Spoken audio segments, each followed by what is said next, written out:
Hi, everyone, and welcome to today's webinar. It's good to have you. Thank you so much for joining us. I can't wait to dive into all of the great stuff that we have for you today. We have a ton of data and some really good tips and tricks to get us started. We have a great hour planned for everybody. So welcome to everyone. I see tons of folks trickling onto the call. So for those of you who have already joined, we'll get started in just a second. I just want to give other folks just a chance to hop on. And as more people continue to join, I do want to make sure that we are able to use the GoToWebinar question box feature. It's over there to the side within the GoToWebinar panel. And the reason I want to have us use that is because that's essentially going to be our chat feature for today. So that'll be how you'll ask us questions. That'll be part of the Q&A. We'll be able to go through and address any questions that you have. So it'll function a little bit like a chat feature. You won't be able to talk with other attendees, but that is how you'll be able to put in your questions and we'll be able to get to them. So to get us all started today and familiar, I'd love for you to type into that question box. Go ahead and find it. Say hello to us. Let us know where you're calling in from today. One of my favorite things about these webinars is getting to see where everybody is from, because it's just a neat opportunity to connect people from all over the country, all corners of the world, and we're all here for that one common goal: to improve our marketing. So I'll call out some of the responses as they come in, but I just want to see who we have on the call today. Where are you from? Where are you working out of? Let me know. So for example, I am from Louisiana. I'm based out of North Louisiana. I'm born and raised here. So go ahead, find that question box. Let me know where you're from. Let's take a look at what we've got today. All right, I see some Florida folks. Hello, Wisconsin, more Wisconsin people. PA, Austin, Texas. Love having a next door neighbor. Dallas, even more next door. Great to have you. Canada, we love having our Canadian friends here. Ohio, New Jersey, so many people we have. Kansas, I see some Boston, I see New York, some more East Coast, I see New Hampshire, Massachusetts, Missouri, wonderful. I feel like I could go through the whole alphabet song with everybody. Wonderful. There's someone from South Louisiana. Welcome. This might be my first. I'm really excited. Thank you so much for being here. Excited to have you on here. Hello from Longview, Texas, another neighbor. Awesome. LA, fantastic. It is so awesome. Tons of people. Keep typing in, find that question box, get a little bit of practice, and let us know where you're calling in from. So I would love to sit here and call through everybody and let's just do shout outs, but we got a lot of stuff to cover. So let's go ahead and get started. All right, I'm going to kick us off today with a couple of housekeeping items. So for everyone that's on the call, note that it will be recorded. So don't worry about taking notes or anything like that. You don't have to feverishly catch every word I say, especially because I talk really quickly.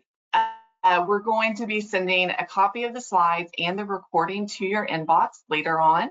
So it'll be there for you. And note that all of our recordings are available online. So you can easily find any of these on WordStream or LocalIQ YouTube channels. Just navigate to YouTube, type in LocalIQ or WordStream, click on one of our channels, and then you'll be able to see all of our past webinar recordings right there. If you want to catch up on any of our old ones or view this one again, you can do that later on. Also, so again, the reason why I have you practice in the question box, I want to know where everyone's from, but also I want you to feel comfortable typing your questions throughout the webinar. That again is going to act like our chat feature. You won't be able to talk to other participants, but that's where you'll be able to put in your questions and we'll be able to get to those towards the end of the webinar. So if you've attended any of our past webinars, you know our Q&A sessions are a really unique experience. They're a lot of fun. So be sure to have your questions in there so that we can get to them at the end. All right, before we go any further, I want to get us all on the same page of who LocalIQ is. We may be coming to this from a couple of different places and a couple of different understandings of LocalIQ. So some of you might already be working with us, and that's awesome. We're happy to have you here. And then some of you might be totally new and that's fine too. And then others might be familiar with us through our thought leadership brand WordStream by Local IQ. So how does it all fit together?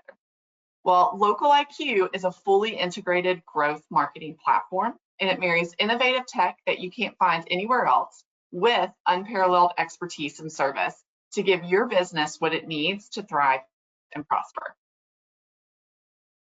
So how exactly do we do that? Well, technology is at our core. Our platform runs on optimization technology and AI, informed by data from over 1 million Local IQ campaigns. So you truly can't find this information anywhere else.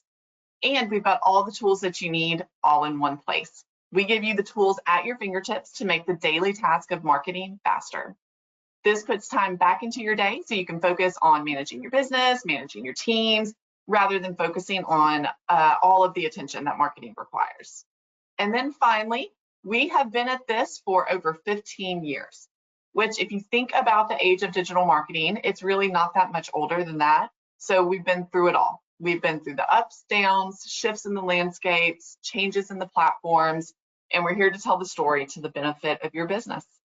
So one more thing that we're really proud of is that we are a premier partner with all major advertising platforms. And this is not something that's just granted to any marketing platform out there. They don't just hand these badges out. It's really only given to businesses that display a clear campaign success for their customers. They display thought leadership within the field and meet a really rigorous set of requirements for each one of those platforms. So we're really proud of that.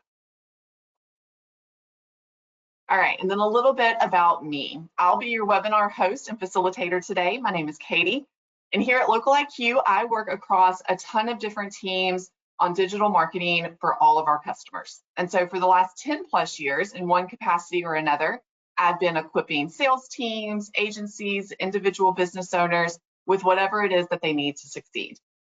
And if you missed the first part, or you couldn't tell by my accent, I am in the southern US in Louisiana. But unlike our friend who's joining from Acadiana, I'm not in the fun part. I'm in North Louisiana. I'm about 5 hours north of New Orleans. But I'm still excited to be here, still love being here, and love being here with you guys today. All right, before we dive in, the last couple of things I want to mention are around some really common questions that we get here. And that's, where can we learn more about the topics that we're going to cover here? It's going to fly by. Like I said, we have a lot of information, a lot of data, and I'm going to try to go as slowly as I can to let you absorb it. But if you ever feel like you maybe need to take some more time to sit with any of the topics that we cover, you can of course go listen to the webinar recording. But I also highly recommend that you navigate to Local IQ or WordStream websites. We cover everything in these webinars in depth over there through various blog posts or guides. And we do the same thing through our social media. So be sure to follow us there. We share out notifications for future events. So if you want to join more webinars like this in the future, definitely be sure to follow us and turn on your post notifications. And then we also share out really good information and news like platform updates, interesting articles, and other bits of information that advertisers should probably be aware of if you're in this space. So you can find Local IQ on LinkedIn, Instagram, Facebook, X, and YouTube. And then you can find WordStream on LinkedIn, X, Facebook, and YouTube. All right. If you have attended any of our past webinars, you know that I love to keep listeners on their toes around here. So let's get warmed up on our topic today. I'm going to hit you with a quick pop quiz. I want you to type into that question box and let me know, what are your plans to either increase, decrease, or maintain your marketing budget in 2025? So we're about to show you the results of what hundreds of other businesses said, but I'd really love to get a pulse from this group that we have here today to know, what are your plans? If you are going to increase your budget next year, what are the motivations for that? What's leading to that decision? And if you're going to maybe decrease your budget, what things are prompting that line of thinking? Or if you plan on maintaining your budget, what is spurring that? What are the factors that are driving that thought? So let us know in the question box. I'll call out some of the responses right here. All right, I see some increase. That's great. That's great. Some maintains, a couple of maintains. We hear a lot about business owners wanting to maintain just because maybe they're at capacity for what they can handle, or uncertainty with what's going to happen the next year. I'd love to know your thoughts, why you are choosing to maintain. I see some increases. Depends on the potential increase of revenue. Isn't that the truth? It always depends on what that revenue is going to look like. We're going to see some increases in marketing budgets, pushing the business to a marketing-led org, mostly maintaining small increases. We're going to increase. This is really exciting. So for those folks who are looking to increase, we're going to talk about what other business owners are looking to increase in as well. It's really important to know what other businesses are doing, what other businesses in your industry are doing, so that you can be there as well. I see some more maintaining, some decreasing, slight increase. Okay, this is great. Keep putting some information in there. This is wonderful. We see some increases because people want to get better at targeting. I love it. Yes, there's a lot of opportunity out there. Whether you're going to increase, decrease, or maintain, we've got some really good information and direction that can help you either make that decision or make the next steps following that decision. So I wish that I could call out everybody. I see a ton of answers coming through. But what you probably noticed is that there were a lot of the same answers, but some of them were slightly different because of the reason that they gave the answer. And that's because each business is different. And so every answer is going to be a little bit different. And so this means that it's going to be something specific for your teams, your bandwidth, your resources. So I would just encourage you, as we walk through the topic today, think about how the data could apply to what you're planning to do. Maybe we need to take a different approach, or maybe look at a couple of different solutions. But at the end of the day, everyone's going to have a different experience. And even though we all have the same goal in mind, we may get there a different way. All right, so here's the lay of the land for the next few minutes. We're going to talk about who is the SMB right now. When you do any sort of survey, you want to get that demographic data. So we're going to take a look at the who, what, and where of who replied to this survey. And then we're going to dig into the 5 big results with our survey. And then you'll see that little light bulb right there. We've got some really good tips on what to do with that data. Sometimes the numbers are a little overwhelming, and trying to figure out how to apply that to real life is sort of far off. We're going to help with that a little bit. And then we'll get into our thought starters, and then our live Q&A, where you can put your questions into the question box and we'll be able to address them. All right, let's take a look at the participants from, this is our first ever SMB survey. So this was our first time sending out a survey, trying to get a pulse of what the small business environment was like.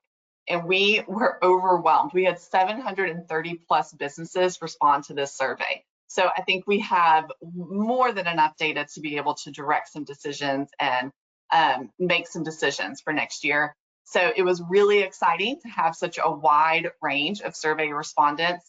And we feel like it's going to truly reflect the small business landscape. And so businesses were spread out across industries, location, and different sizes. So let's take a look. Let's build a profile of who responded, who's out there.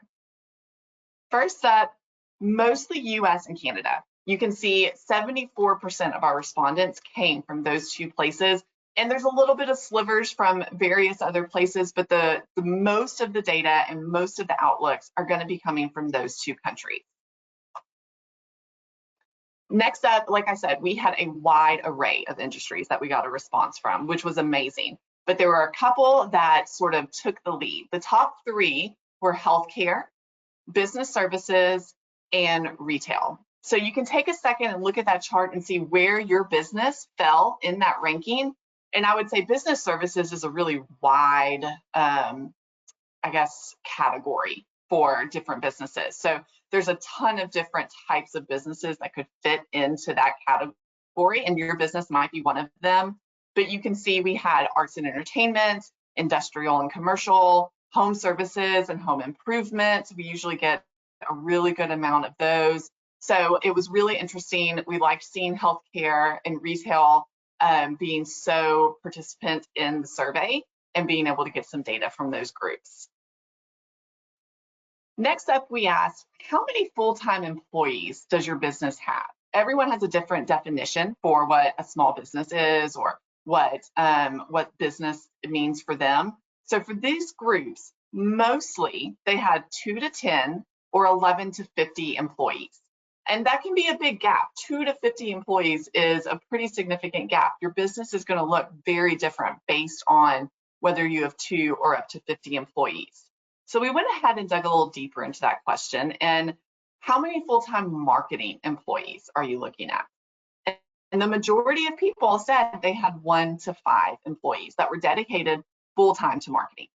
The rest of the respondents said maybe more than 5, or they didn't have anyone dedicated at all to full-time. Maybe they had someone who was partially dedicated to marketing, so someone was wearing a couple of different hats, or marketing was just something that was on the back burner and we're just trying to get through our day. And then our next thought was, how much time does each business spend on marketing per week?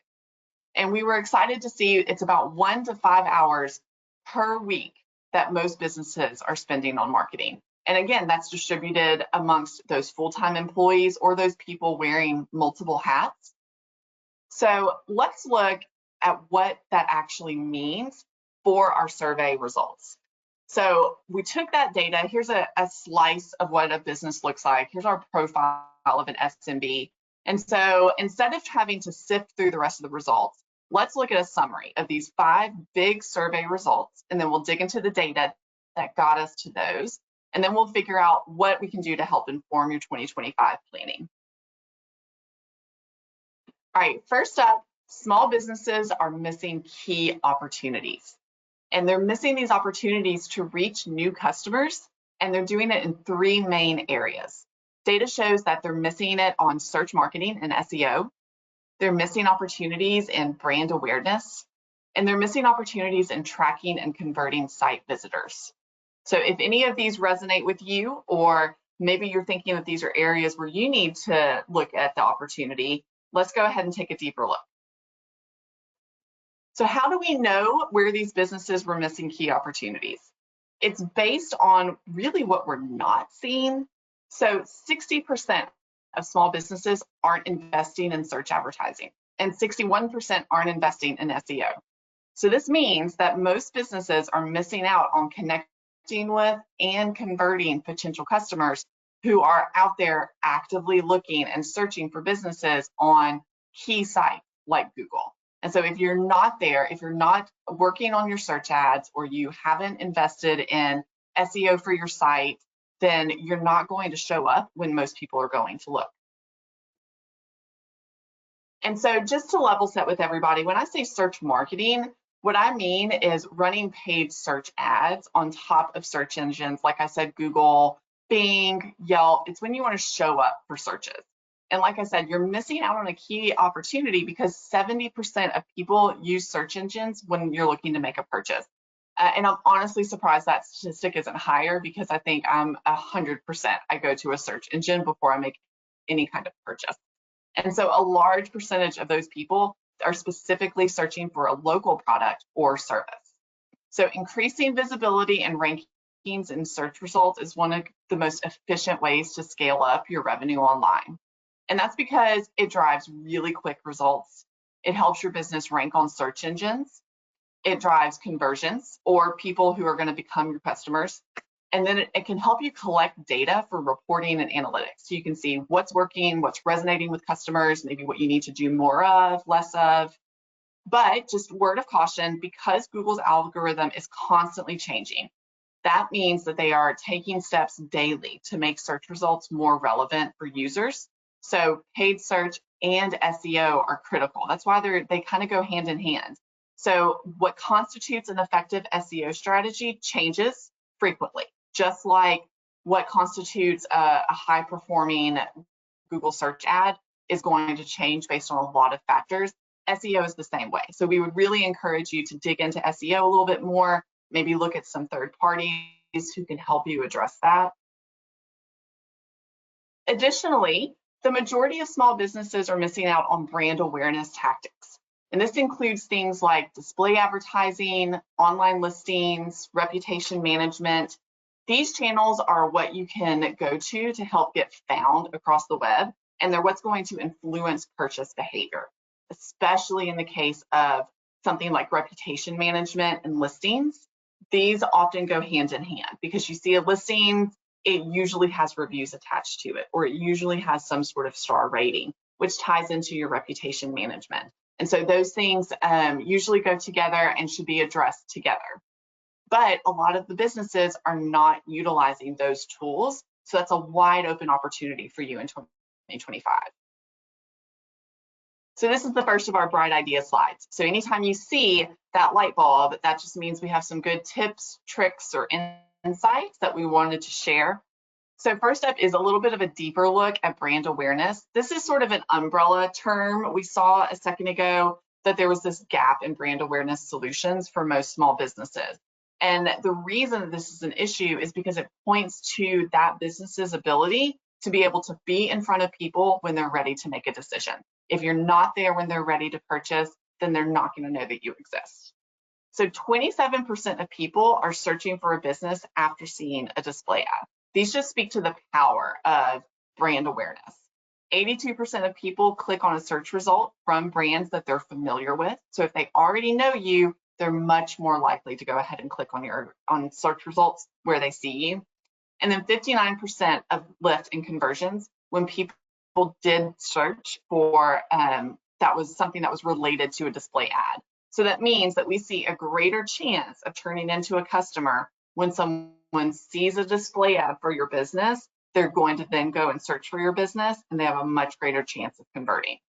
So all of this points to the strategy of using marketing activities that ensure your business is top of mind with consumers. And so brand awareness can include a lot of different things. It can include free things like word of mouth or staying active on social media. So maybe you're participating with your community and comments, or you're posting a lot. That's all really, really important. But then you can also put forth paid efforts like social media ads or display or retargeting ads. So a great piece of brand awareness is going to be your local listings. We talked about reputation management and listings a second ago. So if you think about the Google business profile, if you search for a business, it'll usually show up to the side and it'll have a map showing the location, and then it allows you as the business owner to input a ton of information, including business hours, lets you link reviews, answer questions. And so it's this really good piece of brand awareness that can give you some SEO bump while you're at it. So as people are searching, not only are they going to get the information that they need, but you're going to show up on the side, a little more visible. And so that's how it all kind of ties together.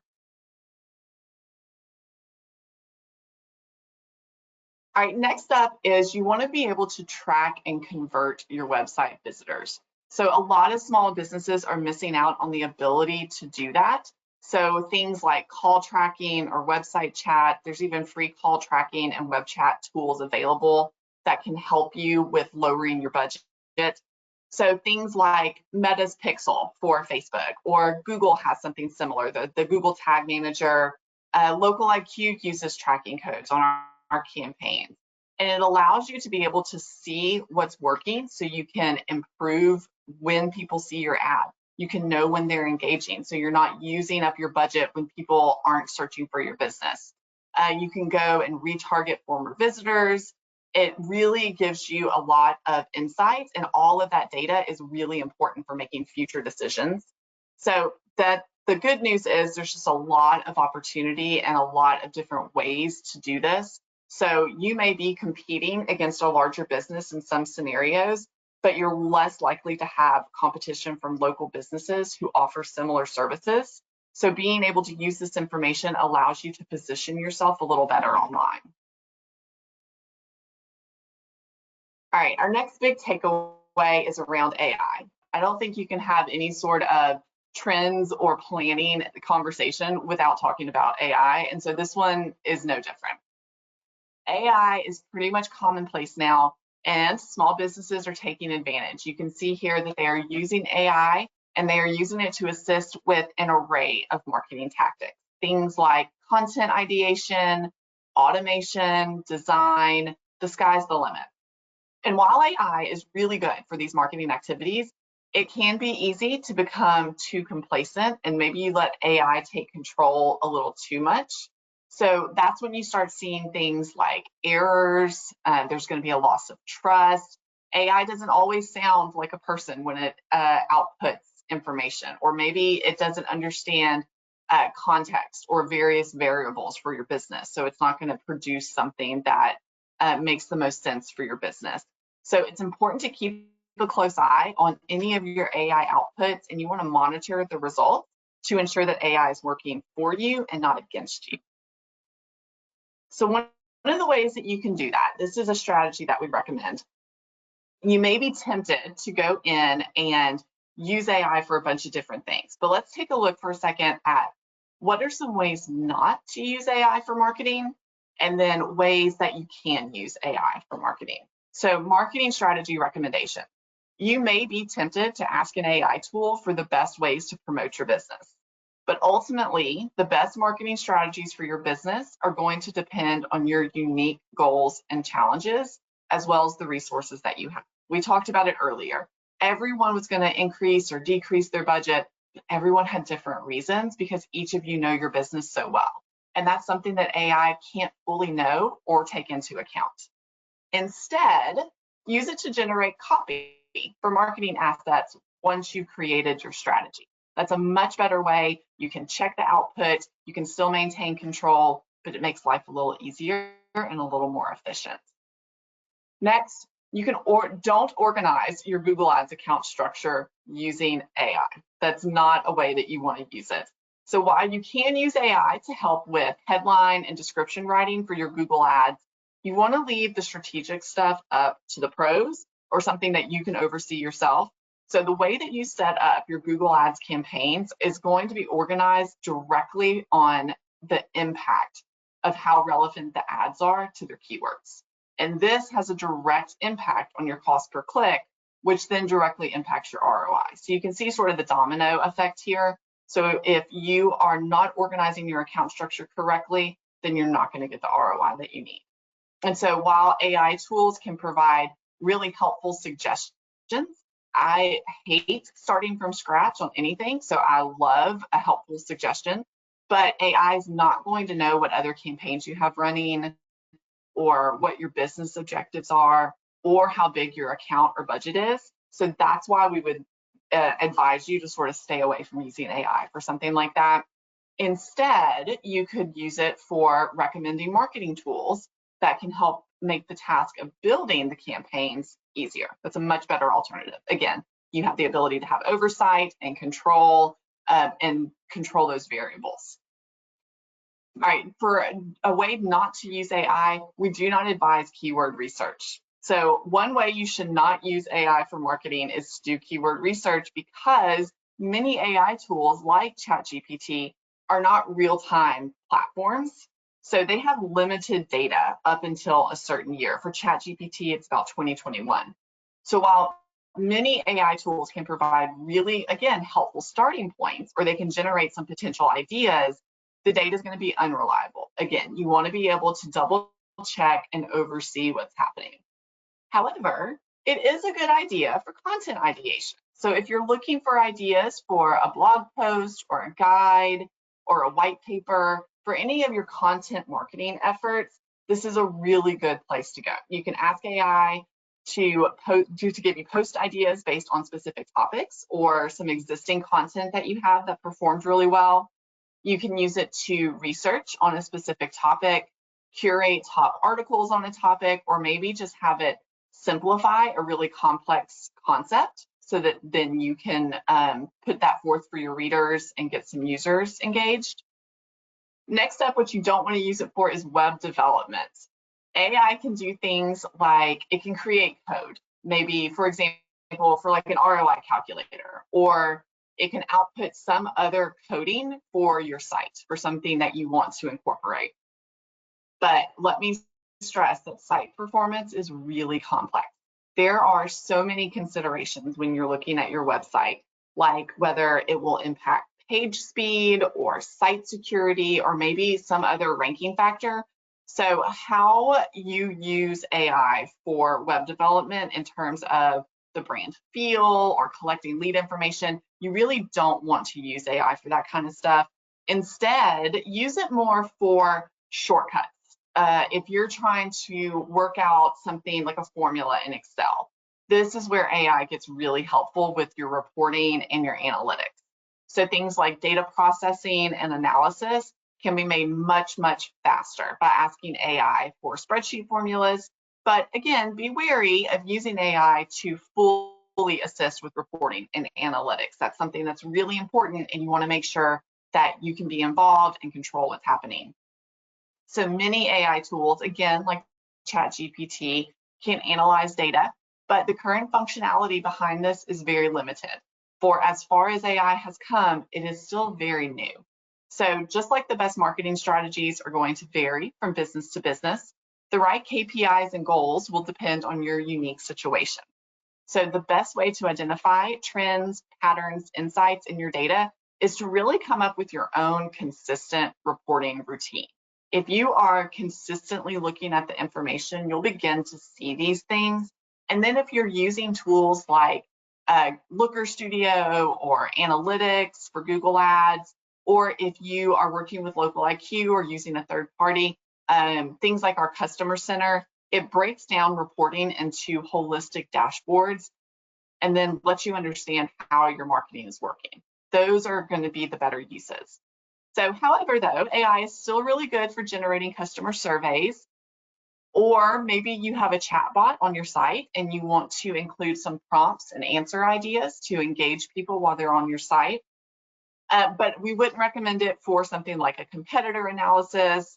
Most AI tools are simply just aggregators of information. So they're just taking a bunch of text data from across the web. So again, it doesn't have context. So it may spit out some good information about your competitors. You are much better off running the analysis yourself using some sort of like real-time platform or app. We actually have a free SWOT analysis template that you can run your own analysis. And then again, you understand your business, you understand your industry, and you can have a much better grasp of the information that's going to be coming from that. And with AI being so prevalent, you don't always have to utilize AI within or outside of an existing system or platform, like going to ChatGPT to get a formula. You can use AI within existing systems because it is being infused across the board. So Google and Facebook both have their own forms of AI within their campaign platforms. Or if you're working with a partner like Local IQ, we build AI into our solutions and our campaign execution. So where it really gets fun and neat is when you see it used in this way, when it's layered on top of things that already exist. So for example, this is an example of Dash. This is AI technology that Local IQ built into our customer center platform, and it transcribes phone calls, prioritizes leads, allows for SMS texting. And so it gives you the insight, but you still maintain that control and you can still trust the information that it's giving you. So Google you'll see this through things like their smart bidding or Performance Max. For Facebook, they use AI for things like ad creation or automated insight. In addition to Dash, Local IQ uses it within our social ads that have AI, and then channel level optimization technology that's part of multiple solutions. So this is one way that's really fun to see how AI is growing and improving efficiency for not just companies, but also business owners like yourselves. All right, after a few years of a challenging economy, it is heartening to see that small businesses are planning to increase or retain their marketing budget, which is what we saw in our pop quiz question. A lot of you, most of you were planning to increase your budget, even if it was just slightly. So small businesses have been through the ringer, and you can probably attest to that. So we love to see that you guys are thriving and planning to continue standing out from the local competition with your marketing budgets. So despite economic challenges, 49% of small businesses are planning to increase their marketing budget next year. So if you answered to that pop quiz that you were increasing your budget, you're not alone. The majority are increasing their budgets, and they're doing so to drive more leads and sales. So this makes sense, as many marketing strategies built around lead acquisition require budget. And if you're getting a good return on your investment, it's easy to scale. So in other words, you can typically drive more leads by spending more. So for those decreasing their budgets, we had some of those answers earlier today too. The majority, 56%, are going to be decreasing because of the economy. We talked about uncertainty of what the next year holds. This is understandable. This coming after record inflation, economic uncertainty following COVID, it is understandable how a lot of businesses are feeling a little shaky about what the economy is going to do, so they just want to decrease what they're spending on their marketing. And of the 49% of SMBs that were looking to increase their budget next year, social takes 2 top spots in the top 5 of where they're planning to put that investment. So a lot of people said that they were increasing their budget to get more leads, and they're going to be trying to do that through social and social media marketing. They're the number 1 and number 5 where business owners plan to invest. So social media ads are going to be look like your paid budget toward ads on Facebook and Instagram. This is either in stories or the main feed. Social media marketing is a lot of that reputation management and maintaining your social network through organic posts. So then we have content marketing tying for the number 1 spot, which makes sense that video marketing and social media marketing will be in the top as well, because those kind of go hand in hand. That is your content. So business owners are investing in creation of video and other content they can share online, either via their own YouTube channels or organically through social networks like Facebook, Instagram, or YouTube. And then most SMBs are planning to keep their investments roughly the same for many tactics. That includes things like reputation management, website chat, online listings, and some other solutions. And then 16% plan to invest less in traditional in 2025. So if you are aiming to drive exceptional results from digital marketing, it's no surprise that Facebook is the place that's highly likely to play a pivotal role in those plans. That's why the majority of survey respondents came in with social towards the top. Facebook is an advertising powerhouse. It attracts more than 3 billion with a B monthly active users, and research suggests that Facebook often delivers the highest ROI among all social media platforms. So here's some tips on how to get the most out of Facebook. Social algorithms, including Facebook's, they consider recency as a ranking factor, meaning if your post is the freshest post when your audience is most active, more people are likely to see it. So not only should you be posting with some sort of regularity, but the timing of when you post matters too. So you can see there we have examples of the best times each day to post on Facebook. Because when you're posting at the right time, more people will see the post early on. Then if they like and engage with the post, it'll be placed up front for more people. So it's this fun, vicious little cycle. So for Facebook, the best days to post are going to be Monday through Thursday, but overall, Monday and Tuesday at 10 is the sweet spot. And then I know all of this timing and regular posting can get really overwhelming. So we suggest starting a content calendar. This is where you can plan out your post for the month based on holidays or seasonality, or maybe some other theme with your business. And we have a free template. It takes you through each month. We'll do it again for 2025. We note the specific holidays, and it'll allow you to be able to take like a bird's eye view of your month and start scheduling out your posts. SEO is another one of the light bulb moments for us here. So it's one of the best ways to skyrocket your online presence. We talked about it a little bit earlier. We've mentioned it a few times.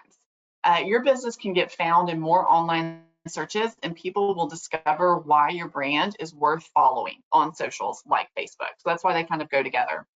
So much like the prep work required for posting, you are going to want to do some cleanup or ongoing management of your website before your social can be as effective.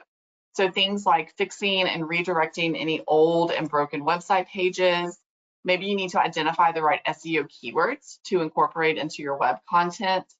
Optimize your images. So make sure that you are using the correct sizes to fit the space or compressing the image. And then be sure to link to other web pages and blog content throughout your website. All of that will have a huge impact on being able to show up on search and social. And then while you're at it, let's go ahead and just talk about your campaign objectives on Facebook, which really ties into how strategic you're going to get with your audience. So you can use campaign objectives to target various Facebook audiences because of the different goal. So based on what you're wanting to do, we have suggestions on when to use it. There's 6 different Facebook campaign objectives that are offered, and they go from awareness all the way down to sales. You can see awareness is exactly what it sounds like. It's getting as many people as possible to see your ad. So when you're setting up this Facebook ad, it's really good if you're trying to break into a new market, or maybe you have something new that you're trying to promote. Let's say maybe engagement is something that you need. Engagement is going to be all about people liking, sharing, or commenting with whatever content you're putting out there. So if you want to really increase your organic visibility, or maybe increase excitement about an event or some sort of engagement, this is a really good objective for that. Everyone's favorite is leads, because everyone wants more leads. Everyone wants more business. So the leads objective is, it's either going to be on Facebook or on your website. It's really good if you are looking for signups or registrations, or you're just trying to generate inquiries from potential customers. So each campaign objective impacts how Facebook serves your ads. So you can test out a few. You don't have to do them all. We don't recommend doing them all. Maybe just A/B test a couple of different options, see what performs the best, and see one which serves your ad most efficiently and is going to be the best for your business. All right, next up, many small businesses have little to no marketing budget. So very few, just 5% of SMBs have no marketing budget at all. But we were pretty shocked to see that 33% have a budget under $1,000 a month. So we can take that to mean that every dollar counts, which is something that we know from our business. We hear it from our customers all the time, which is why we take reporting and performance so seriously. So it is very important for smaller businesses to focus their budget on what's going to be the most effective tactic for lead generation and customer acquisition. So now if we take that knowledge that the majority of SMBs have little to no marketing budget, and then we go back and consider the employee information that we looked at earlier. So we look at the number of full-time employees, along with how much time the business spends on marketing per week, and then the number of marketing employees, we can see a couple of things. So here we see the majority, about 53% of businesses surveyed, spend between 1 to 10 hours per week on marketing. So this rate was higher for small businesses with 10 or fewer employees, but it was lower for those with 50 or more employees. And that's because businesses with fewer employees and smaller marketing budgets tend to have fewer or no employees dedicated solely to marketing, and their day-to-day schedules are going to be spread across a range of activities that may include marketing. So I'm sure there's a ton of you who want to raise your hand. You said, this is me, this is my business. So that's where third-party tools really help with campaign management or budget optimization. These are going to be your best friends. So something like our cross-media optimization technology, this powers a couple of different solutions that we have to generate leads. So you're going across multiple solutions, moving budget to the ones that work the best. And this is what's going to bring in more leads and raise brands awareness. So you're, like I said, you're going to move the platform or move your budget to the platforms with the best engagement, making every dollar count. And so that's why it's really important to use the tools that are available to you or to work with a partner, because we know a lot of businesses are in this boat. Again, social media. If I had to pick 2 themes from this, it would probably be social and AI. So social media is going to be very popular for small businesses. And in part, it's free and it's easy. Most of us are very familiar with social. So we know that it's something that we can gravitate to and execute on pretty easily. But just remember, it may not always be the most effective. So if you are doing organic social marketing where you're just putting posts out on feeds, really consider investing some budget on social channels for ads for maybe better or more measurable results. Again, Facebook ads, typically we have found in our results, have a significantly lower average cost per click and a lower cost per lead than Google ads. And it's a great way to be able to, like, again, measure the results, to see what's working, see what isn't, and it may be a better place for your marketing budget. So here's an example of that data that I talked about. Facebook has lower and more stable costs year over year. We produce a Facebook ads benchmark report every single year, and we look at lead gen and traffic campaigns. And you can see this summary from lead gen campaigns year over year. The cost per click, the click-through rate, decreased for 12 out of 15 industries. And so this is the opposite of what we saw for Google ads, which saw increases in CTRs for most industries. This is just a compilation and an average. So despite this, overall average CTR across all of the industries did improve slightly. So while you should prioritize click-through rate for your business ads, just remember, it may not be the most important metric for lead ads. Something else to think about is cost per click. It increased for 12 out of the 15 industries that we looked at. So this follows a similar trend that we saw in our Google Ads benchmark, which is another report that we put out every year, where 86% of industries saw an increase in CPC. So it's still relatively low for lead ads at $1.88 compared to $4.66 for Google ads.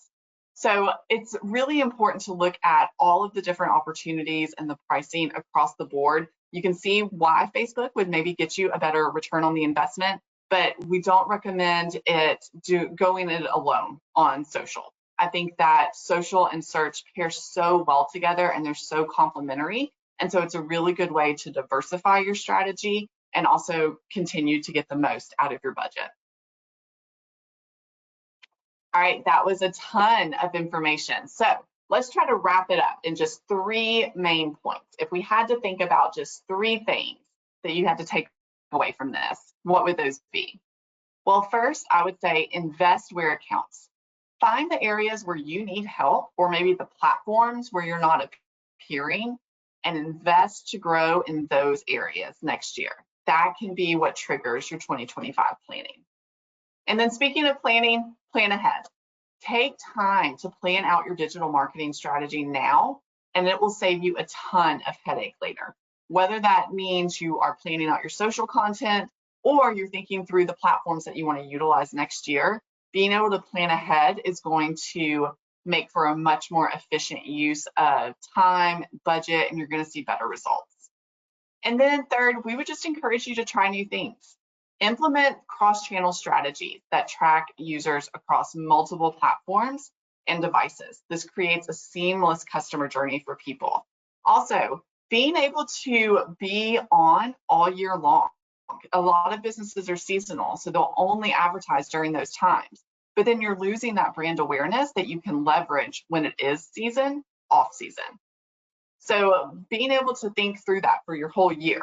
Where do you need to ramp up budget, and then where do maybe you need to decrease but still stay visible? All right, so now we're going to start on what we call like our audio portion. This heads us into our Q&A. But before we get started on our Q&A, I want to talk about what is on your screen now. So if you have heard a ton of information and maybe you want to talk to someone about what this means for your business or your specific situation, if you are ready to do that, go ahead and click yes to that poll in front of you, and you'll be able to have a free marketing assessment that's very much like a one-to-one interaction, and you'll be able to get a ton of answers to a lot of your questions. But so now take a break, sit back. We're going to go into our Q&A portion. So if you've attended our sessions in the past, this is a really unique opportunity. If you haven't entered your question into the question box, please go ahead and do so now. I'm going to try to take the last couple of minutes that we have and grab some of these questions. because like I said, we went through a ton of information and it's a lot of data. And we will have the recording and the slides for you later on. But if you haven't had a chance, put your question in the question box and let's see what we have here. Okay, let's see. When's the best time to increase marketing for personal care products like skincare and makeup? So anytime you're looking at a vertical, like a very specific industry, and you're trying to figure out what to do and what that strategy is, we'd encourage you to do a couple of different things. So one is research on what the trends and the benchmarks are for that industry. So things like our Facebook and Google Ads benchmarks are broken out by industry. So I would go and find your industry on there, see what the metrics are, see what the benchmarks are, and what others in the space are doing, and then let that be your guide for any of the other strategies that you're going to execute. Okay, asking, is it better to start something in the holiday season or postpone until after the new year? So I think timing, again, depends on your industry. The last quarter of the year is a huge, especially for retail, it's going to be a big opportunity, but not all businesses are going to be like that. So if you have something brand new that you want to introduce and you want to see sales do really well, you know, maybe Christmas and the holiday season makes the most sense for you. And then you would just want to examine your budget in light of that. Maybe you want to increase your efforts somewhere. Maybe you need more brand awareness during this time and less leads because you have something that you're planning to do at the beginning of 2025. And so all of that goes into the factors of what decisions you need to make and what the planning looks like and timing for that. And then another great thing or tool is when you're looking at timing of planning out your year, looking at your seasonality, like our template that we talked about with social. Where are your customers the most engaged with your profiles? Where are you seeing the most activity? And then you can be sure to show up in those spaces at those times and then meet them where they are. All right, let's see. All right, so I see a couple of questions around vertical specific and expertise. And so I wanted to go ahead and clarify that the respondents of the survey, they represent, some of them are active customers of Local IQ, but really they represent companies at large, more than 730 businesses across the US and Canada, and then those slivers of other countries that responded. So if you're looking for a partner or someone that is specific in different industries, I would encourage you to speak to someone, answer yes to that poll, because we have run millions of campaigns across multiple verticals. This survey is just a really good segmentation of what survey respondents in the wild, I like to say, were experiencing. So if you want to look at your competitors and understand what they're doing for their marketing, this is a really good resource for that. If you're looking for expertise on your marketing, that's when you want to get one-to-one with somebody, answer yes to the poll, and they'll be able to talk to you about campaign specifics, what makes sense for your industry. We have the highest tenure around here. So we have people who've been doing this for a really long time. All right. All right, I'll go ahead and take one more question, and then we'll be able to go ahead and close it up for the day.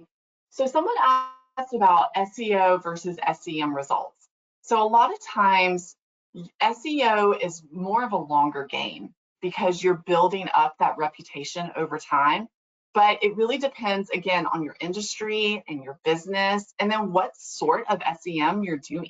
Because you may have campaigns set up in a way that you may not get the results as quickly as you would with maybe some sort of SEO effort. And so that's where it comes in handy to be able to do a SWOT analysis or an assessment, or maybe talk to an expert about your business to understand what you're doing. But traditionally, that's the timeline that we usually experience. Okay, I see a bunch of questions coming in. If I wasn't able to get to yours today, please click yes to that poll. Be able to speak to someone one-to-one about your business and the specifics of your business. And then we hope to see you again on our next webinar. Thank you so much for joining us today.